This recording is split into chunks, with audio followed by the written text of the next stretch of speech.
अंजलि वर्मा जी। राधे राधे महाराज जी।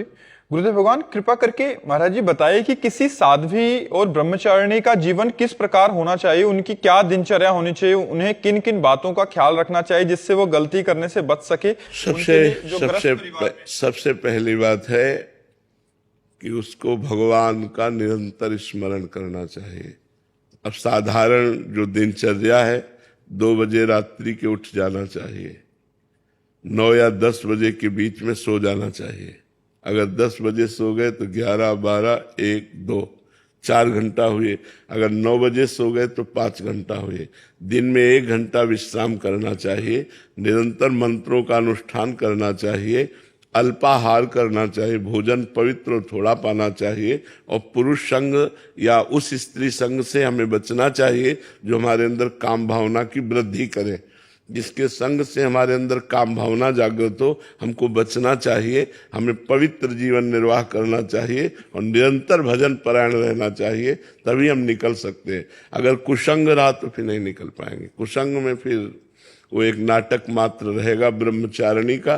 ब्रह्मचारिणी तभी रह सकती है जब ऐसे पुरुष और स्त्री के संसर्ग का त्याग कर दे जिससे काम की वृद्धि होती है, और अल्पाहार करे और कम सोए, कम बोले, कम देखे, कम प्रपंच से संबंध रखे और निरंतर भगवान का भजन करे, तो वो सतरतिसा लोकांतार्यति, वो स्वयं तर जाती है, स्वयं तर जाती है, लोगों को भी तार देती है। तो अपने कुल का भी पावन करने का सौभाग्य मिलेगा।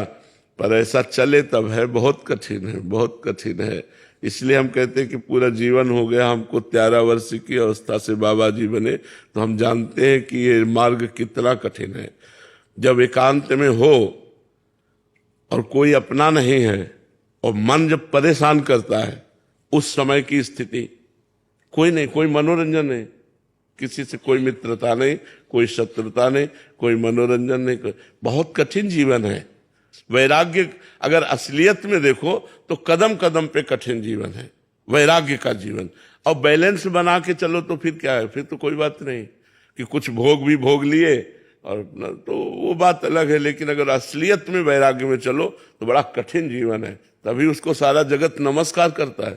भाई जगत नमस्कार क्यों करता है? इसीलिए तो करता है कि कठिन जीवन से, कठिन तपस्या से पार होकर वो जगत मंगल करते हैं, इसलिए जगत तुमको नमस्कार करता है। तो ब्रह्मचारिणी जीवन बड़ा कठिन जीवन है। भगवान कृपा करे, जो चलते हैं उनको सहयोग करे, क्योंकि साल 2 साल आप कहो ब्रह्मचर्य रहो तो रह लेंगे। आजीवन आजीवन ब्रह्मचर्य रहना कोई खेल तमाशा समझते हो? अब जैसे आपको भूख लगी, आपने भोजन पा लिया, तो आपने भूख का कष्ट कहाँ झेला? जब भूख लगे और भोजन ना पाओ और भोजन सामने हो, तब आपको पता चलेगा कि भूख का क्या कष्ट होता है। ऐसे अपने लोगों को पूरा जीवन इस बात का, लेकिन उन सब चाहतों को काट कर केवल भगवान के लिए चलना असलियत में। बैलेंस बना के चलना वो एक अलग पाखंड है, वो तो फिर नाटक है, कुछ भी करो। लेकिन असलियत में चलना बहुत कठिन कार्य है। असलियत में बहुत कठिन कार्य है, ये बहुत कठिन कार्य है। भगवान रक्षा करे जो जो इस मार्ग में आए हैं, और भगवान सहयोग करते हैं तभी निकल पाता। नहीं, बहुत कठिन मार्ग है। पूर्व जन्मों के संस्कारों से प्रेरित होकर वो भोग के लिए आकर्षण, अब उस जलन को सहना, तभी तो महात्मा कहा जाता है। इस सबको आत्मा कहा जाता है, लेकिन उसको महात्मा कहा जाता है, महान आत्मा, क्योंकि उसने हर कष्ट को सहा, हर सुख को छोड़ा। अब माता जी गरम गरम रोटी बना के दे रहे हैं वो जीवन, या पत्नी गरम गरम रोटी बना के दे रही वो जीवन, और यहाँ दरवाजे में मांगने गए, गाली मिली, भगा दिया, वो जीवन। बड़ा अंतराय है ना। तो बहुत ये वैराग्य का जीवन बड़ा कठिन जीवन है, यदि ईमानदारी से चले तो। महाराज जी कोई प्रश्न कर सकता है कि इतना कष्ट क्यों झेल रहे हो आप? समस्त जगत का कल्याण करने के लिए, स्वयं का कल्याण और समस्त जगत का कल्याण। मम भक्ति युक्तो भुवनम पुनातु, मेरी भक्ति से युक्त होकर जगत को पावन कर देता है। देखो, हम राष्ट्र के सैनिक कष्ट झेल करके ही तो हमारी रक्षा कर रहे हैं। बॉर्डर में खड़े कष्ट झेल कर ही तो रक्षा कर रहे हैं। वो गोली खा सकते हैं किसी मिनट भी, हर समय उनको भय कहीं से, लेकिन वो खड़े हैं ना। तो जो जितना त्याग करता है, जितना कष्ट सहता है, वो उतने जगत कल्याण करता है। महाराज जी जो भजन साधक या जो संत जन करते हैं उसका फल संसार को भी, हाँ, वो संसार को ही मिलता है। जो नमस्कार करते हैं, जो हमें भोजन देते हैं, जो हमें कपड़ा देते हैं, ये सब फ्री थोड़ी है। हमारा भजन उनके पास जाता है। महाराज जी, आज तक जगत का कल्याण क्यों नहीं? जिसने अपना कल्याण करना चाहा उसका कल्याण हो गया, जो अपना कल्याण नहीं करना चाहता उसका कल्याण नहीं हुआ। आज भी देखो, जो कल्याण करना चाहते कल्याण में है, जो अपना कल्याण नहीं करना चाहते वो नहीं होगा। जगत का मतलब पृथ्वी का कल्याण थोड़ी होना है, तुम्हारे माइंड का कल्याण होना है। तुम अपना माइंड अगर हमारी बात पे दोगे तो तुम्हारा कल्याण हो जाएगा, तुम अपना माइंड अगर संसार में दोगे तो कल्याण नहीं होगा। भगवान के रहते हुए भी दुर्योधन भगवान की बात पर ध्यान नहीं देता था, तो उसका कल्याण हुआ क्या? नहीं हुआ ना। तो अपने माइंड को हमें संतों की बातों में लगाना, तभी कल्याण होगा। जो चीज हमने 10 वर्ष में अनुभव की वो हम 1 सेकंड में आपको बता रहे हैं। आप आदर से तो उसको स्वीकार करें और चल दे तो आपका कल्याण हो जाएगा, और आप ना स्वीकार करें तो नहीं कल्याण होगा। समझ रहे ना हमारी बात? पारसमणि रखी हुई है और लोहा ना छुए तो सोना नहीं बनेगा, अगर छू जाए तो सोना बन जाएगा। संत जन है, उनकी हम आदर सहित प्रणिपातेन प्रश्न साष्टांग दंडवत और श्रद्धा के साथ उनकी बात को हम माने तो कल्याण। देखो लाखों लोगों का परिवर्तन हो रहा है कि नहीं हो रहा है? समाज का अपने परिवर्तन हो रहा है। तो जो बात मान रहे हैं उनका परिवर्तन हो रहा है, जो नहीं मान रहे हैं उनका परिवर्तन नहीं हो रहा है। ऐसे ही भगवान के अवतार के समय था, जो भगवान की बात मानते थे, भगवान को भगवान मानते थे, उनका कल्याण हो गया, और जो भगवान को भगवान नहीं माने उनका कल्याण नहीं हुआ। दुर्योधन भगवान को भगवान ही नहीं मानता था, तो भगवान उपदेश करते थे तो वो समझता था पांडव के पक्ष से, भगवान तो समदर्शी है। संधि कराने भी गए, दुर्योधन ने बंदी बनाने की कोशिश की भगवान को, तो भगवान ने विराट रूप दिखाया कि तू क्या बंदी बना सकता है मेरे को। तो ये बात है, अगर आप सुधरना चाहें तो संतों के पास भी रहकर आप सुधर नहीं सकते। आप सुधरना चाहें तो लाखों कोस दूर से संत की बात सुनकर आप अपना कल्याण कर सकते हैं। तो बात हमारी सुधरने की है, हम पर भगवत कृपा है, हम पर संत कृपा है, लेकिन हम पर हमारी कृपा नहीं है। हम अपने को गलत मार्ग में लगा रहे हैं, तो फिर कैसे कल्याण होगा बच्चा? समझ आए आपकी बात? हमारी इच्छा बीच में आ रही है। हाँ, इसी इच्छा का त्याग करके हमें संत की आज्ञा पर चलना होगा। बिना अपने को ऐसे थोड़ी हो जाता कल्याण। संत गुरुदेव की शरण में जाकर उनकी आज्ञा के अनुसार साधना करनी होती है। तो साधना क्या है ये गुरु बताएंगे, चलना कैसे ये गुरु बताएंगे, चलाना कैसे ये गुरु सामर्थ्य देंगे, लेकिन चलना आपको होगा। जैसे हमने रसोई बना के दे दी, तब खाना तो आपको होगा। अगर आप ना खाएं तो रसोई बाहर रखी रहेगी, आपका पेट भूखा रहेगा।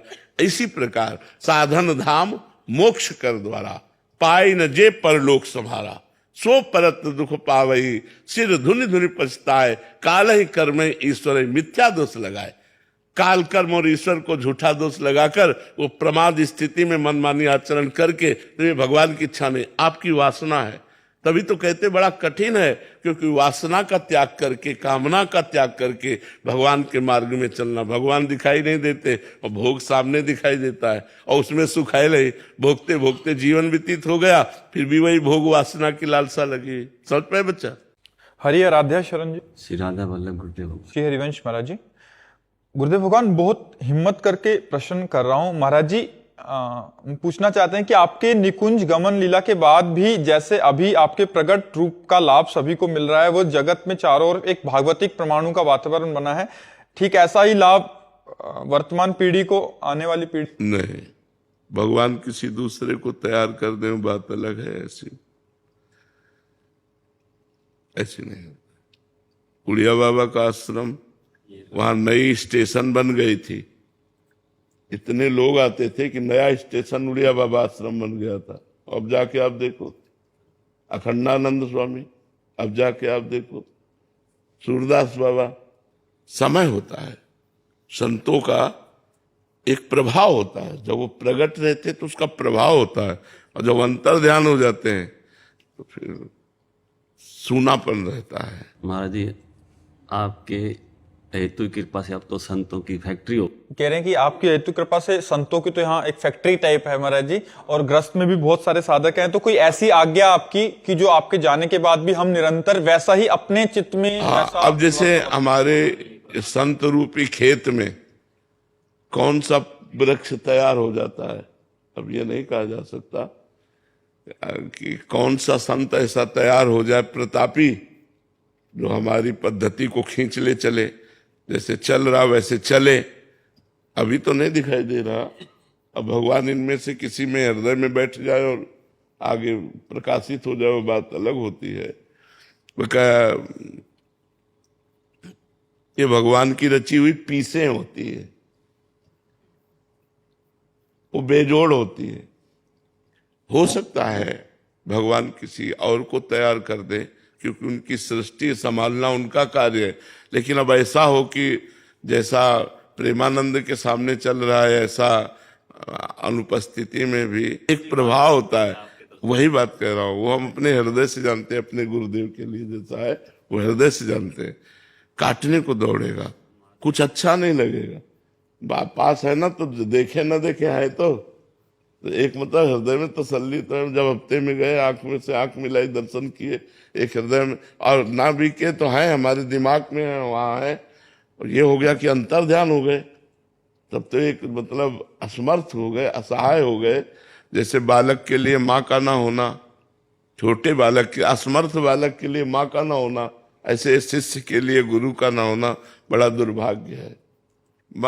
वो बातें बनाने वाली बातें अलग हैं, लेकिन जब मुस्कुरा करके देख लेते हैं प्रगट में जो सुख मिलता है, वो सुख प्रगट में आप जो दर्शन कर रहे हैं, जो संभाषण कर रहे हैं, जो लाभ ले रहे हैं, ये मोबाइल से थोड़ी मिलेगा बाद में। प्रगट का एक अलग आनंद होता है, प्रगट का एक अलग आनंद होता है।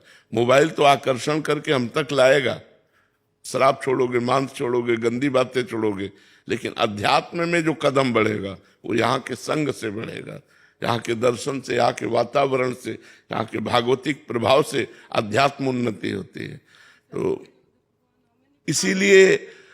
इसीलिए बड़े बड़े संतों ने कहा कि हमें वैकुंठ नहीं, हमें इसी मृत्यु लोक में रखो, क्योंकि साधु समागम होगा, संत समागम होगा। तो संत समागम जब है तो लाभ ले लो, और जब नहीं है तो आगे भगवान जाने क्या होगा। क्योंकि प्रायः अब माइंड में रुपया रह गया है, प्रतिष्ठा रह गई, यश कीर्ति रह गई है, भगवान बहुत कम रह गए हैं। जब लक्ष्य होता है श्री भगवान तो वो मंगल करता है।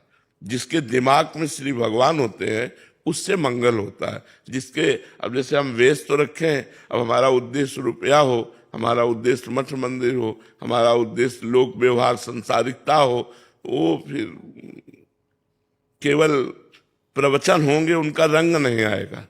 रंग तब आता है जहां जिन महापुरुषों ने जीवन बदला है लोगों का, वो स्वयं के जीवन से बदलता है। आपका जीवन यदि तपोमय है, भजनमय है, और जो आप बोल रहे हो वही आपके आचरण में है, तो प्रभाव पड़ेगा। उसका जीवन जबरदस्ती बदलेगा, उनका दर्शन से, संभाषण से, संग से बदलेगा। पर जब शरीर नहीं रहता तो हम इसीलिए प्रगट में देखकर कहते हैं कि जैसे पूज्य पादुड़िया बाबा जी का आश्रम, अखंडानंद जी का आश्रम, बड़े बड़े महा, उनके सामने जो था वो अब नहीं है। उनके सामने जो प्रभाव था वो अब दीवालें सुनी सुनी नजर आती हैं, अब वो नहीं है। जब वो महापुरुष होते हैं तो एक मतलब समाज खिली हुई रहती है, हर समय नई प्रसन्नता, नया आनंद, नई गूंज, नया। तो प्रगट में जो श्री जी लीला कर रही हैं, वो अंतरहित होने के बाद फिर किसी दूसरे को तैयार कर दे, वो बात अलग है। महाराज जी, कोई शिष्यों के लिए आज्ञा आपके द्वारा? नाम बाणी, नाम बाणी जहां श्याम श्यामा तहां, नाम बाणी सुनत श्याम श्यामा सुबस, नाम बाणी निकट श्याम श्यामा प्रगट। जो गुरु मंत्र है, जो गुरु नाम है, और जो गुरु आचरण है, आपको दिए गए आप ऐसे चलो, आप ऐसे चलो, उन्हीं पर चलता रहे तो उसको दिमाग में बना रहेगा, मेरे गुरुदेव मेरे पास है। कभी भी ऐसा नहीं लगता कि हमारे गुरुदेव हमसे दूर हैं, हमारे दिमाग में बैठे हुए हमारे, क्योंकि मंत्र उनका, नाम उनका, वाणी उनकी दी हुई, जीवन उनका दिया हुआ, तो हम उन्हीं में तो वास कर रहे हैं, उन्हीं से जी रहे हैं। जैसे हम श्वास के बिना जी नहीं सकते, ऐसे गुरु के बिना अध्यात्म का जीवन नहीं हो सकता। गुरु ही अध्यात्म जीवन है, अध्यात्म ही गुरु है, गुरु ही अध्यात्म है।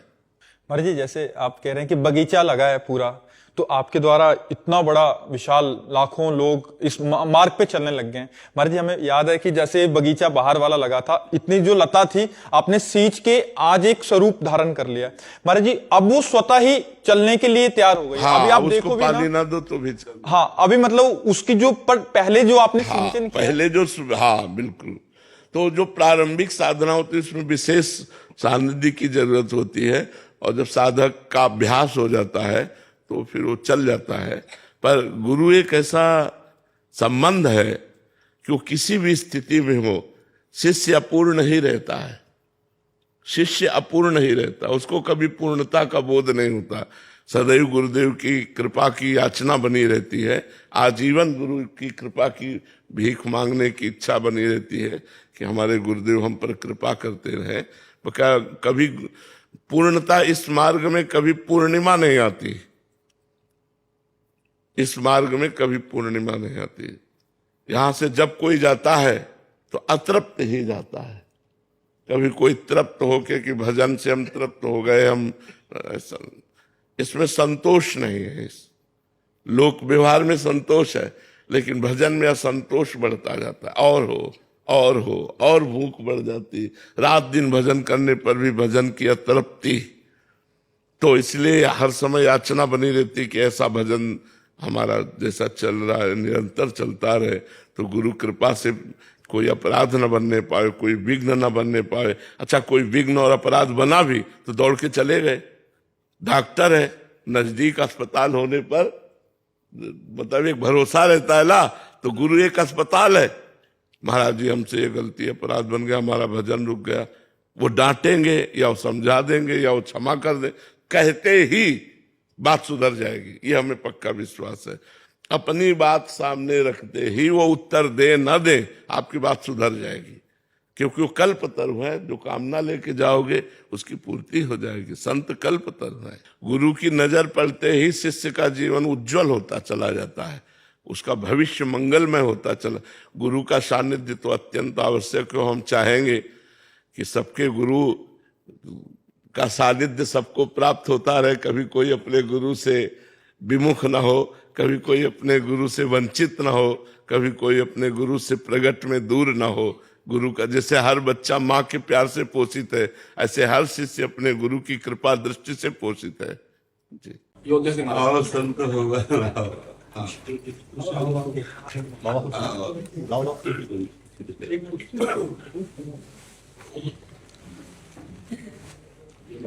जय हो।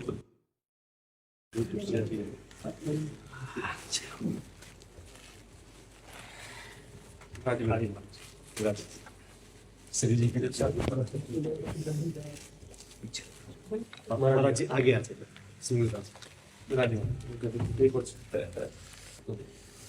आप सभी सबको डोरी पहनो। बहुत कृपा करी, दर्शन दिए आकर महाराज जी, बहुत कृपा की। बहुत दिनों से सरकार अभिलाषा थी कि श्री चरणों का दर्शन हो जाए, लेकिन सौभाग्य नहीं मिल रहा। लेकिन आज आपकी कृपा से ही आपका दर्शन हो जाए। जो प्रभु मोहि अनुग्रह कीन्हा तो आई दर्शन दिला। मेरे प्रभु ने हम पर कृपा की, तो आप कृपा कर। बिना आपकी कृपा के संभव नहीं है। सरकार, एक प्रार्थना थी हमारी, जिज्ञासा, दास की अपनी निजी, कि कथा आदि करते हैं और भगवान की सेवा पूजा करते हैं जितना बनता है, लेकिन जितना मठ में, मंदिर में, समाज में प्रतिष्ठा आदि की कामना होती और इच्छा होती, उतना ठाकुर जी के नाम में प्रेम नहीं हो पा रहा। और मठ में होगा, इसको बनाओ उसको बिगाड़ो, लोग हमको जाने कि हम कथावाचक हैं, हमारी महिमा लोग जाने, लेकिन भगवान नाम में उतना प्रेम, उतना अनुराग पता नहीं क्यों नहीं बन पाता है। यही भगवान की सूक्ष्म माया है। स्थूल माया का तो अपने लोग कहीं ना कहीं त्याग करने की कोशिश करते हैं। ये भगवान की सूक्ष्म माया है, जो देह है और देह संबंधी प्रतिष्ठा, इस पर आखिरी में आके टिक जाती है। तो हमारे लिए तो बहुत सहज है इसका त्याग करना, क्योंकि हमने देह भी रघुनाथ जी को दे दिया है।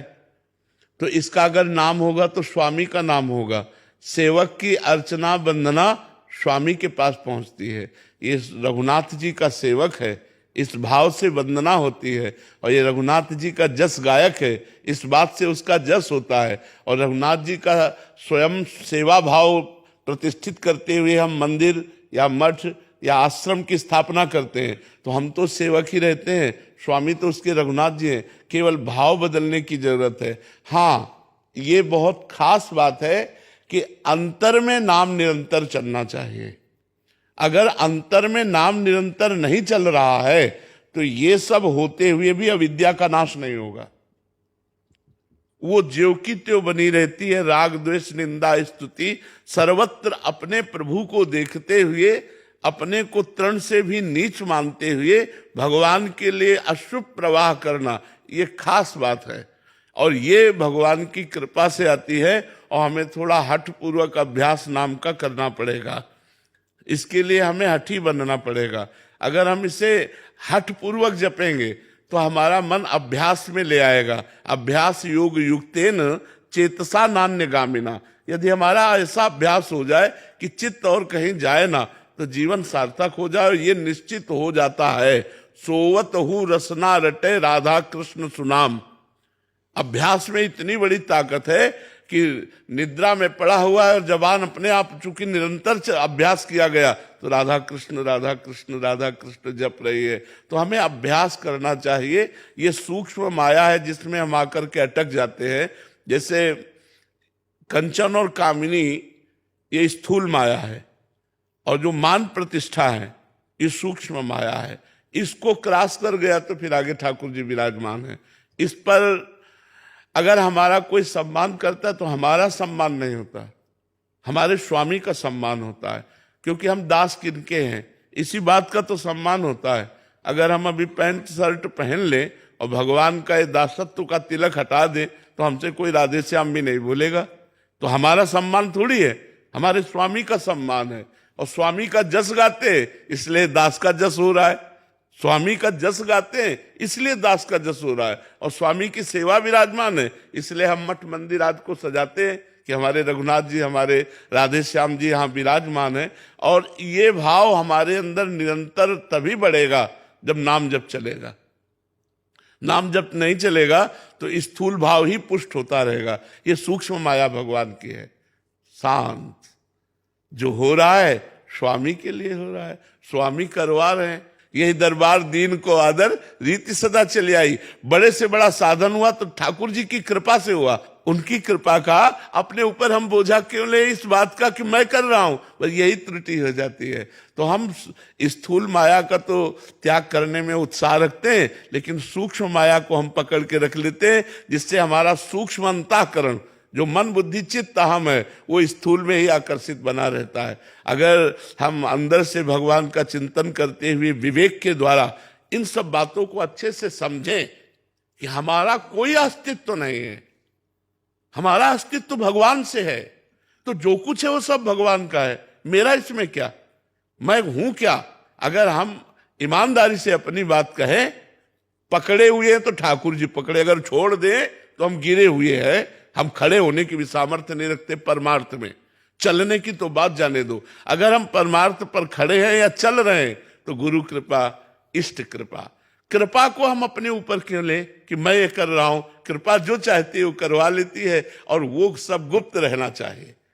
लेकिन वो सब हम प्रकाशित करते हैं, बड़े बड़े बोर्ड लगाकर प्रकाशित करते हैं। इसका मतलब हम अहम का पोषण कर रहे हैं। अहम का पोषण आंतरिक भगवत चिंतन में बाधक बन जाता है, और हम बाहरी स्थूल चिंतन ही करते रहते हैं। जो आपने कहा प्रारंभ में स्थूल, ये तो आपने सार्वजनिक प्रश्न किया है, ये स्थूल चिंतन ही होता रहता, सूक्ष्म चिंतन नहीं होता। और हमको तो भगवत चिंतन करते हुए भगवान की लीला चिंतन में प्रवेश करना है। उठते बैठते चलते फिरते हम भगवान की रूप माधुरी, लीला गुण माधुरी में मुग्ध होते हुए हमारा समय व्यतीत हो। तो जो हम गा रहे हैं वही हमारे चिंतन का विषय बने, जो हम सुन रहे हैं वही हमारे चिंतन का विषय बने। तभी तो कथन, श्रवण और सुमिरन अगर कथन श्रवण हुआ और सुमिरन नहीं हुआ तो वो विशेष लाभदायक नहीं है। तो सुमिरन हृदय का विषय है। तो हम सम्मानम कल्याति घोर गरलम नीचापमानम सुधा, श्री राधा मुरली धरो भज सके वृंदावन मात्य। और अंदर से भाव नहीं है महाराज जी कि ये हो और सब कुछ हो रहा है, तो फिर इसमें क्या भाव रहता है कि मेरे प्रभु का ये विलास हो रहा है, मेरे प्रभु सब कर रहे हैं, इन सब रूपों में प्रभु आ रहे हैं, ये सब प्रभु का विलास हो रहा है। सिय राम मैं सब जग जानी, करो प्रणाम जोरी जुग पानी। तो सम्मान किसका? मेरे प्रभु का।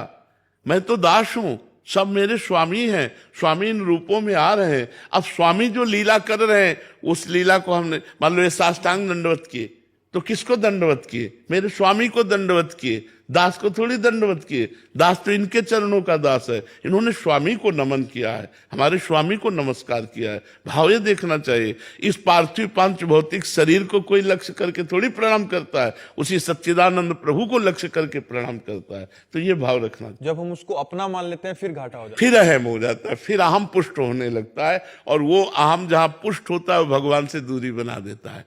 अहम बहुत खतरनाक चीज है। संसति मूल शूल प्रदलाना, सकल शोक दायक अभिमाला। तो इससे तो, और वास्तविक देखो हमारी सामर्थ्य क्या है।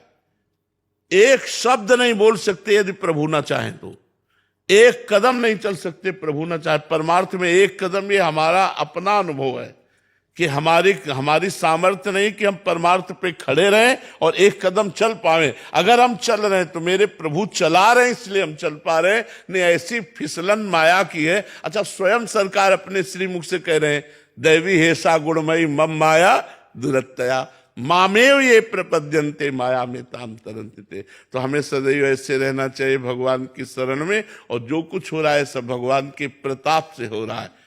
देखो, हनुमान जी को बहुत दुलार करते हुए भगवान ने ऐसे समीप शायद आसन की तरफ घसीटा, तो वो भगवान के चरणों में बैठ गए। बोले, हनुमान, रावण के द्वारा पालित लंका में प्रवेश पा जाना, राक्षसों का विनाश करना, पूरी लंका को जला देना, बहुत।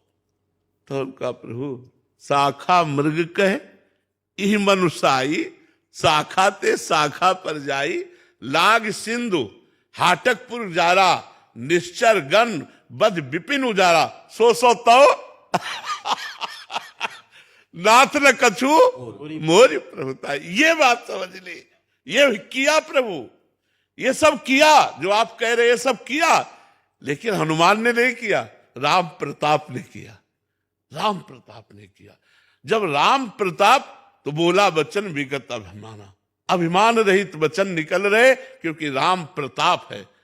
अंगद जी ने प्रभु के प्रताप के बल पर रावण की सभा में चरण जमा दिए, राम प्रताप सुमिरपन रोपा। तो हमारे दासों के ऊपर जो भी महिमा प्रकाशित हो रही है तो इष्ट प्रताप है, इसमें मेरा क्या है, ये तो इष्ट का प्रताप है जी। आप भी राजे रहे। बहुत कोटि दंडवत, आपके शरणागत।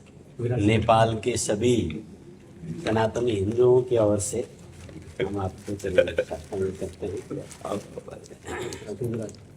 और आपकी दीर्घायु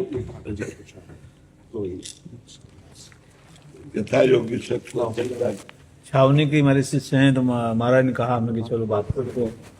हमारा बहुत बड़ा काम कर रहे हैं हमारे नेपाल में, बहुत बड़ा अभी चक्कर आया था। देखो, संतों का सबसे बड़ा कार्य है जनमानस को जो भगवत विमुखता प्राप्त हो गई है माया के कारण, उनको सन्मुख करना। वो यज्ञ के द्वारा, पाठ के द्वारा, कथा के द्वारा, कीर्तन के द्वारा, दर्शन के द्वारा, संभाषण के द्वारा। हमारा समाज जो अधर्म की तरफ जा रहा है, व्यसन की तरफ जा रहा है, व्यभिचार की तरफ जा रहा है, उसको मोड़ करके भगवान की तरफ लगाना, ये सबसे बड़ा कार्य है। और यही संत जन करते रहते हैं। विविध अनुष्ठानों के द्वारा जगत मंगल करना, ये संतों का स्वभाव बना रहता है। तो सबसे बड़ा कारीगर एक भी मनुष्य के चित्त का परिवर्तन कर दिया जाए, उससे बड़ी कोई यज्ञ नहीं है। जो भगवत विमुख चित्त है, उसके चित्त को भगवत सन्मुख कर दिया जाए, ये सबसे बड़ा कार्य है, और ये संत ही कर सकते हैं, दूसरा तो कोई कर नहीं सकता। इसलिए बड़ी कृपा है। संत समुदाय चाहे नेपाल हो, भारत हो, विश्व कहीं हो, सब भगवान के बंदे हैं। सबके चित्त का धीरे धीरे परिवर्तन हो और सब व्यसन व्यभिचार रहित होकर भगवान के सन्मुख हो, आनंद में शांति में जीवन व्यतीत करके भगवान को प्राप्त हो। यही सब संतों का लक्ष्य होता है कि सब जीव सबका मानो बड़ी यज्ञ है तो उसका क्या तात्पर्य है कि सबका मंगल हो। इस यज्ञ के द्वारा हमारा विश्व जो है वो शांति को प्राप्त हो, आनंद को प्राप्त हो। संतों का संकल्प सर्वे भवन्तु सुखिना सर्वे संत निरामया सर्वे भद्राणि पश्यन्तु मां कश्चित दुख भाग भवेत्। किंचन मात्र भी किसी को दुख ना हो, सब सुखी रहे, सब आनंदित रहे। विशेषतः सुरति शब्द योग के माध्यम से नाम जाप साधना की अभ्यास कराते हैं। और श्री किशोरी जी के पावन भूमि नेपाल रसोपासना भूमि है। नाम जप तो मूल है, प्रेम मूल यह नाम है। प्रेमी रसिक जपत यह नाम, प्रेम मगन निज बन विश्राम। जहां नाम साधना नहीं है वो साधना शून्य है, और जहां नाम साधना वो अंक है। नाम रूपी अंक विराजमान हो जाने पर हर साधना 10 गुना फल देती है। अगर नाम ना हो तो शून्य शून्य शून्य है, अहम बढ़ता है। नाम के द्वारा अहम का नाश होकर दैन्य आता है, और दैन्य ही भगवान रघुनाथ जी को प्रिय है। यही दरबार दीन को आदर रीति सदा चली आई। अगर साधना का अहम है वो भगवान के दरबार में प्रवेश नहीं पा सकता। अगर नाम भगवान की कृपा से दैन्य है तो भगवान उसका आदर करते हैं। तो नाम ही रस को प्रकट करने वाला है, नाम ही रस निधि भगवान को अधीन करने वाला है। इसलिए अधिक से अधिक नाम जप करें तो सब कुछ ठीक हो जाएगा। नाम जप से ही सब ठीक हो जाएगा। हमारा श्री प्रसंग पारिजात नामक एक पैशाचिक भाषा में ग्रंथ है जो 1600 संवत में भगवान रामानंदाचार्य जी के वार्षिक उत्सव में पूर्ण किया गया। उस अष्टपदी उसको कहा जाता है। अष्टपदी के 84वां अष्टपदी में आचार्य भगवान रामानंदाचार्य जी ने एक दिन कबीरदास जी, सूरदास आदि महापुरुषों को एकत्रित करके कहा कि भगवान के सगुण साकार निर्गुण निराकार दोनों स्वरूप की बोध आज के युग के मनुष्य को होना दुर्लभ है। इसलिए सगुण उपासना अथवा निर्गुण उपासना दोनों ही दुर्भेद्य हो चुका है, और निर्गुण निराकार के लिए चित्त स्थिर होना चाहिए, सगुण साकार के लिए चित्त निर्मल होना चाहिए।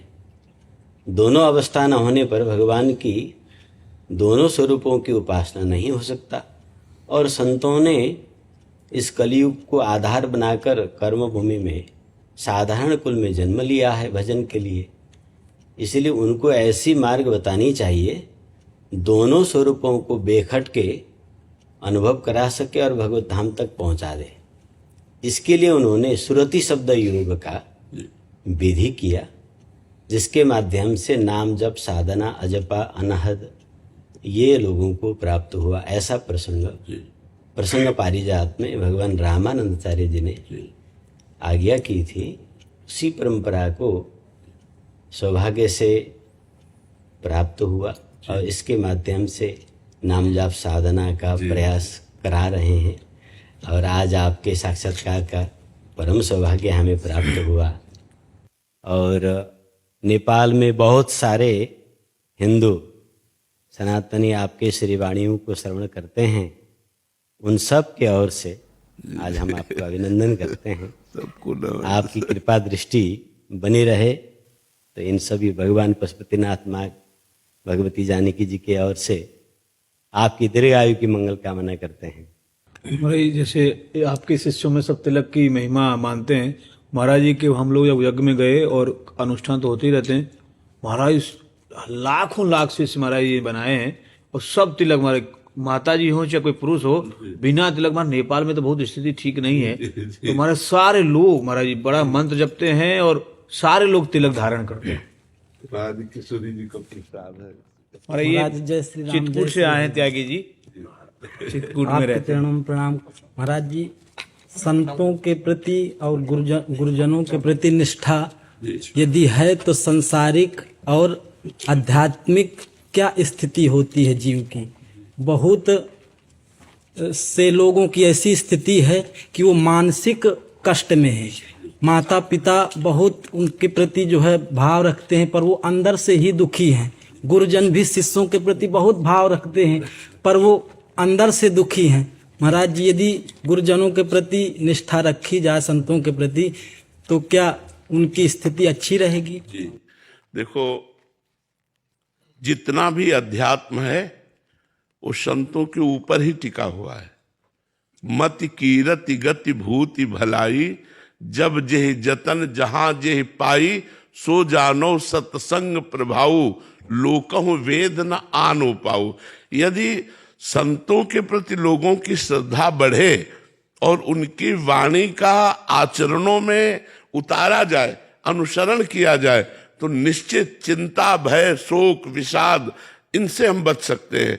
अगर संत वाणी का आदर नहीं तो शास्त्रों का रहस्य हम नहीं समझ सकते, अध्यात्म को हम नहीं समझ सकते। आज सबसे प्रार्थना यही करते हैं हम कि बिना अध्यात्म के आपका मृत जीवन है। आपको मन और इंद्रियां ये प्रकृति के भोगों में फंसा करके डिप्रेशन में पहुंचा देंगे, आपको स्वयं करने के लिए मन प्रेरित कर देगा। इसलिए अगर सुखी जीवन व्यतीत करना चाहते हो तो भगवान की शरण में हो। जो कर्तव्य कर्म तुम्हें मिला है, किसानी, नौकरी, व्यापार, उसे करो और भगवान को अर्पित करो और नाम जप करो और सत्संग सुनो, इसी से परम मंगल हो जाएगा। बहुत से लोग ऐसे जो डिप्रेशन की दवाएं लेते थे, नाम के प्रभाव से डिप्रेशन रहित हो गए। नाम क्या नहीं कर सकता। ये डिप्रेशन तो एक साधारण सी बात है। जा सुनाम भव भेषज, हरन घोर त्रिशूल, सोई कृपाल तोहि मोहि पर, राय सदा अनुकूल। उन भगवान का नाम कहाँ लगी नाम बड़ाई, राम न सके नाम गुण गाय। है नाम लेत भव सिंधु सुखाही, करो विचार सुजन मन माही। बहुत समुद्र से पार होने की झंझट ही खत्म, सूख जाता है यदि हम निरंतर ना।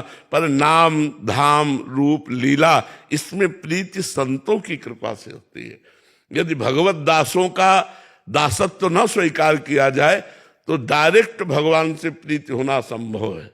भगवान के दासों से, भगवान के संतों से ही प्रीति करने पर भगवान में प्रीति होती है। और भगवान के नाम में, रूप में, लीला और धाम में प्रीति हो जाना, ये अनंत जन्मों के सुकृतों का फल है और आखिरी जन्म है। भगवान के धाम में प्रीति हो जाना, या नाम में, या रूप में, या लीला में, ये चारों हैं भगवान के स्वरूप हैं। सच्चिदानंदमय नाम, सच्चिदानंदमय रूप, सच्चिदानंदमय लीला, सच्चिदानंदमय धाम। किसी एक में प्रीति हो जाए, लीला सुनने में प्रीति हो जाए, या भगवान की धाम निष्ठा प्रकट हो जाए, या नाम प्रीति प्रकट हो जाए, या रूप माधुरी की ललक चढ़ जाए, तो उसका परम मंगल। और ये चारों बातें संतों के पास हैं। वो नाम, रूप, लीला, धाम में आसक्त करते हैं। यदि सब जन कृपा करें और सत्संग सुने और संतों की वाणी पर श्रद्धा करें और उनको आचरण में उतारे, तो आज भी सतयुग ही छा जाएगा। कलयुग का जो दुराचार प्रभाव है, कुटिलता, कपट और झूठ, व्यभिचार, हिंसा, ये सब नष्ट हो जाएगा। अगर हम भगवान के नाम, रूप, लीला, धाम में रहे तो हम सतयुग में ही रह रहे। नाम महाराज स्वयं सुधार लेंगे। हाँ, नाम महाराज स्वयं सुधार, बिल्कुल सुधार। महाराज जी, आपके श्री चरण में साष्टांग दंडवत। हमारे गुरुदेव सूरत शब्द योग के आचार्य थे यही, लेकिन वो योग सिद्ध पुरुष भी है। वो 9 दिन तक हर नवरात्र में बिना ऑक्सीजन, बिना खाना, भू समाधि लेते हैं। तो वो बिना एक खड्डे खोद के उसमें वक्स रख के फिर वो अपने योग के जो अपनी क्रिया करके वो वक्स को बंद किया जाता है और फिर ऊपर से मिट्टी बालू से ढकी जाता है। फिर 9 दिन के बाद वो भू समाधि से निकल एकमात्र अभी महाराज जी स्वयं हर समय तो फिर चलता फिरता समाधि अवस्था में है, उनके सामने क्या समाधि की चर्चा करेंगे। नहीं, बहुत सुंदर। संतों में अपार सामर्थ्य है, क्योंकि अपार करुणा सिंधु भगवान को जो अपने हृदय में धारण करते हैं उनमें अपार सामर्थ्य होती है, वो कुछ भी कर सकते हैं। संत और भगवंत दो नहीं है, एक ही है। भगवंत ही संत रूप में जगत का उद्धार कर रहा है।